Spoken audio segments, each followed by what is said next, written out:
یہ کہتے ہیں ایک بچی نے کویسچن کیا ہے کہ کیا بیٹی کی سیلری پر والدین کو ویسا ہی حق حاصل ہے جیسے بیٹے کی سیلری کے اوپر ہوتا ہے؟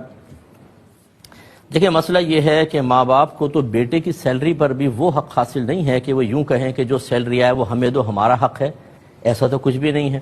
جب بیٹے کی سیلری پر نہیں ہے تو بیٹی کی سیلری پر بھی وہ حق حاصل نہیں ہے.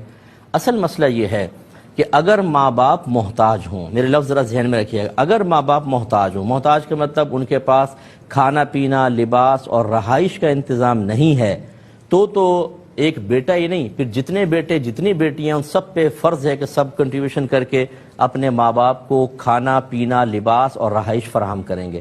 چاہے ان کو ساتھ رکھ کر کھلائیں پلائیں اور رہائش دیں، یا علیحدہ کوئی کرایہ رینٹ کے اوپر کوئی چیز لے کر دے دیں اور ان کے کھانے پینے لباس کا خیال کریں. بس اتنا ہے.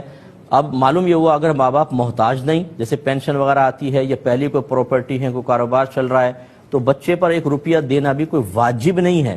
ہاں ویسی خدمت کے طور پہ سیلری کا کچھ حصہ ماں باپ میں تقسیم کرے تو یہ بہت بڑی سعادت کی بات ہے. ہم وجوب اور عدم وجوب پہ کلام کر رہے ہیں. اور اسی طریقے سے جب آپ نے نان نفقہ پورا کر دیا، اس کے بعد کوئی پاکٹ منی وغیرہ دینا یہ لازم نہیں ہے کہ مثلا ایک بیٹا نان نفقہ پورا کر رہا ہے تو ماں باپ کہیں تم سب اپنے اپنے حصہ نکالو، تھوڑا تھوڑا ہمیں دو.